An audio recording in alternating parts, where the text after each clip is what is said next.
Lesson 1.1, using variables. Today we have a couple of vocabulary words you need to understand. The first one is variable, which is a symbol, usually a letter, that is used to represent an unspecified or unknown number. The next one you need to know is algebraic expression. It's a mathematical phase that has sums and or products, that's addition and multiplication, with numbers and variables. And the last one on this slide is term. And a term is a number or a variable or numbers and variables multiplied together. All right, pause if you need more time to copy these down. The next one, power. A power is an expression that looks like x to an n. You have an x value and then this little number n in the top corner. Now, the bigger part, the x, is called the base, while the little part in the right-hand corner is called the exponent.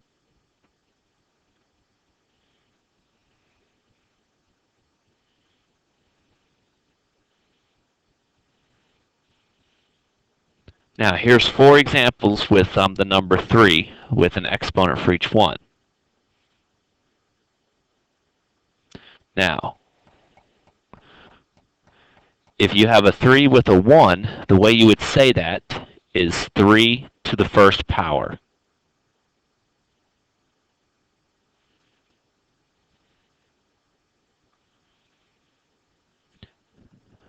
And 3 to the first power is equal to 3. Now, 3 with a little 2, we would say 3 squared. And 3 squared is equal to 9. 3 times 3. So the little 2 means you have 2 3's there. The third one, we would say 3 cubed. And 3 cubed would be 3 3's multiplied together, which equals 27.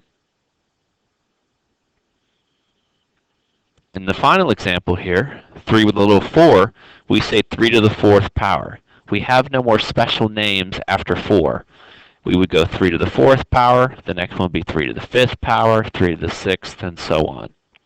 3 to the 4th power would be 3 3's, or 4 3's multiplied together, which would equal 81.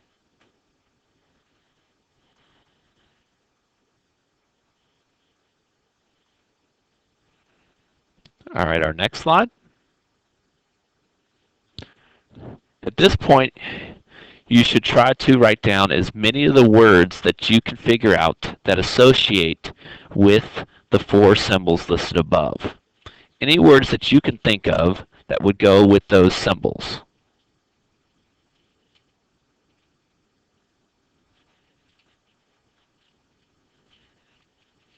Pause to take as much time as you need.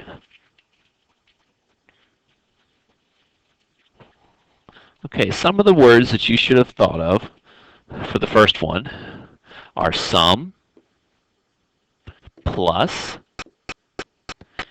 increase, more than,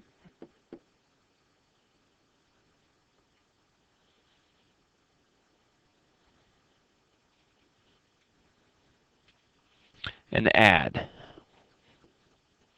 Some for the second one, difference,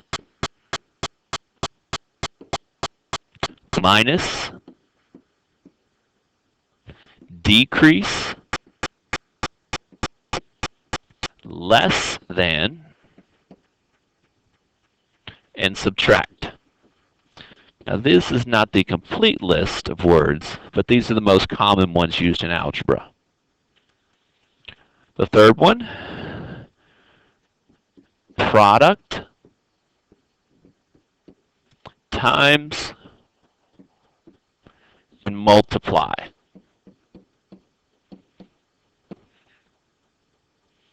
And lastly, quotient and divide. Now the ones that you should become most familiar with are the ones that I said first. Sum, difference, product, and quotient. These four words are are used in the language of algebra most often. Also, if you have any grouping symbols or parentheses, absolute value, square roots, if there's more than one thing inside those terms, you must use sum, difference, product, or quotient.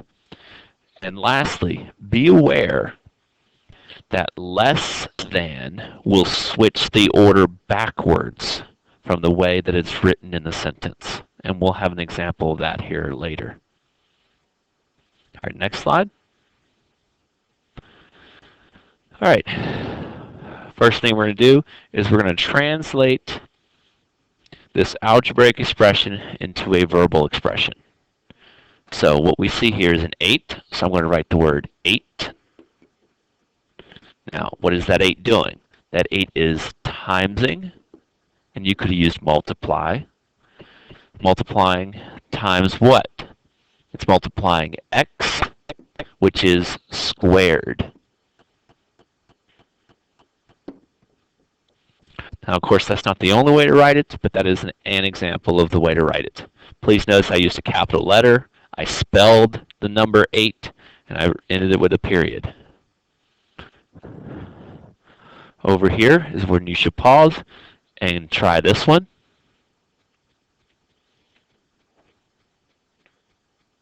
All right, let's see how you did. Now, if you start out y, you can't capitalize the little y because it's lowercase up here. So instead of in the last one where I just wrote x squared, you could use a number, the term a number y raised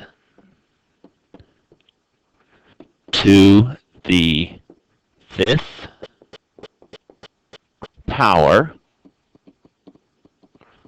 minus,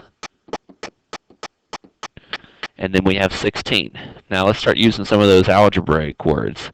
Minus the product means multiply, of 16 and y. Again, this is only one example of the answer. There's hundreds of words and combinations you could use. All right, example 2. This time the words are put here. Now please, just because I didn't spell the 9 out in this example, that doesn't mean that when you write a sentence, you shouldn't. This is just an example, trying to squeeze it all on the page. So, the number 9 comes down, plus for a plus sign, and then product. The product of what?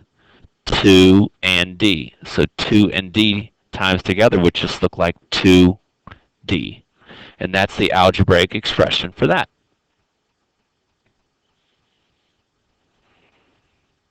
Here's one for you to try to do. Actually, there's one more over here. So try both B and C.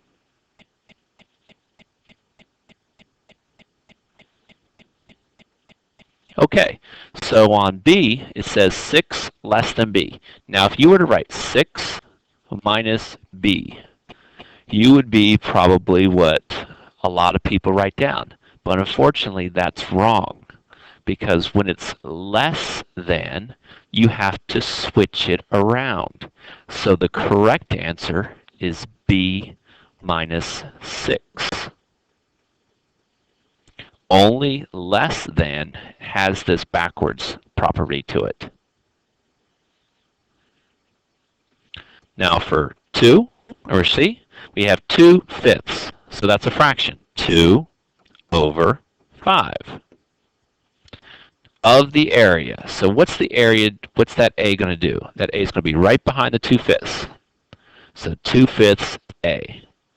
So in this case, they're using the of as a multiplication. Now, I wouldn't recommend you using that in your own examples, but if you see that, that's probably what they're going to use it for. And here's one more, D, and D is 2/3, so 2 over 3 of the volume V. So behind it, I'm going to put a V.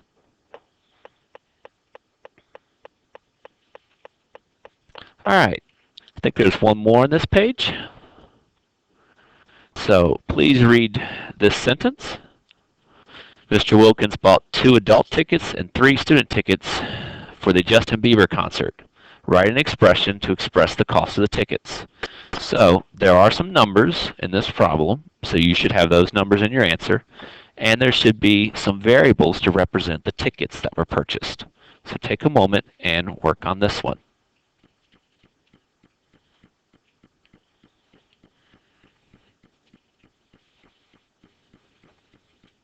Okay, so the numbers are 2 adult tickets and 3 student tickets.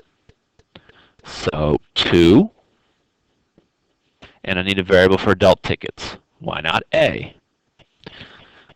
And so that means he bought some more. So plus 3. And I need a variable for student tickets, S. So 2A plus 3S. That's a representation of how much he paid for the tickets. If you knew how much each ticket cost, you would multiply it by 2 or 3, add it together, and you'd find out how much he spent to go to the concert and buy all 5 tickets. All right, next one. Okay, list all of the words that go with that symbol. So take a moment, pause, and write down all of the words that you can think of that go with that symbol. Okay, so equals is equal to is the same as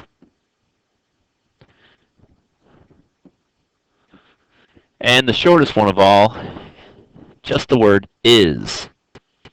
Now this, again, is not all of them, but it's 4 of the most common ones used. So if you have more, that's fine.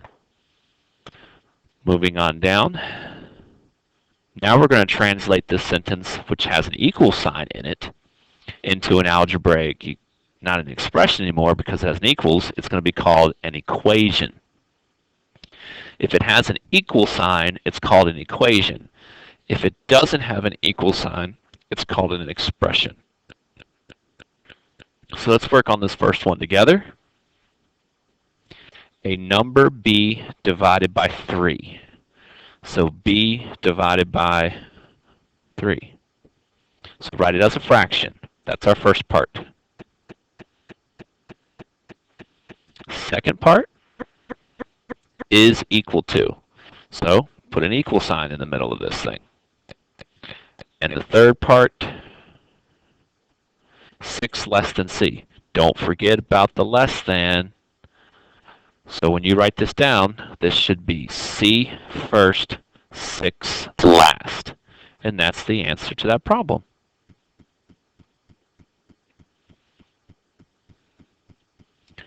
All right, you should try B.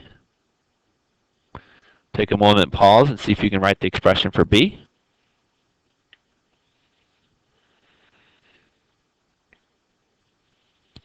Okay, the square root of 15. Square root of 15. The next part, increased by the absolute value. Increased by absolute value. The absolute value of what? The sum of z and 6. So inside my absolute value symbols, I'm going to write a z and a 6. Remember, these are absolute value symbols. They're 2 vertical lines.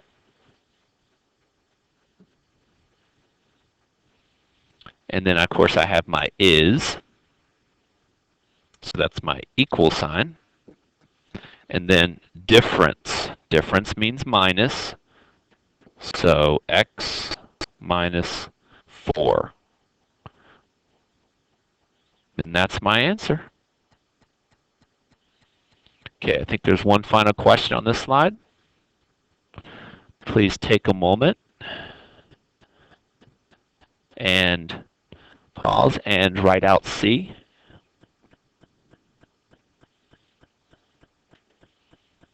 Okay, so the absolute value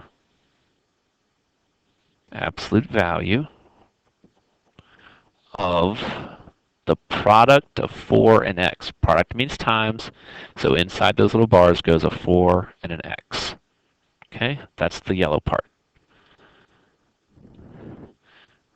More than is plus. More than 15. Then the equal sign comes up, is the same. There should be an as in there. Looks like a typo. And lastly, y minus 12. Y minus 12. Now, if you were to write the 15 on the left side, if you were to move the 15 over to here, that would still be correct. Or you could put it here. Unlike less than, more than could be in the front or the back, and it's still equal, because it doesn't matter the order of addition, but it does matter the order of subtraction. And the last example here is to take the algebraic sentence here, which is an equation, and write the words that go with that. So please write a complete sentence for A. Let's go ahead and pause. And here's one example. The square root of 12 minus the product of 2 and x. Okay, product for times, is negative, because is the shortest thing for equals, 5. And that's one possible answer. If you're worried about any of the other ones, just ask me in class and I can check to see if you got it right. Okay, please pause for a minute and try B. All right, so A squared. So A number, A squared. Remember, I had to put the word a number in front because I could not capitalize a little a and change the variable to a capital A instead of a lowercase a. Plus the absolute value of, and since there's two things there, I have to use product. I have to use the big four: sum, difference, product, or quotient, when there's two things in a grouping situation. The absolute value of the product of 3 and B is C divided by 6. Okay, time for one last problem. Go ahead and pause and write out the words for this one. And here we go. The absolute value of, and since it's a grouping situation, you have to use the big four. Minus is difference. Absolute value of the difference of x and 4. There's my is for equals. The square root of, given a grouping situation, use the big four. The sum of y and 7. Okay, I'm going to try to add the work, some practice to go along with this here in the next slide. So I hope this was helpful and you were able to figure out how to write these expressions.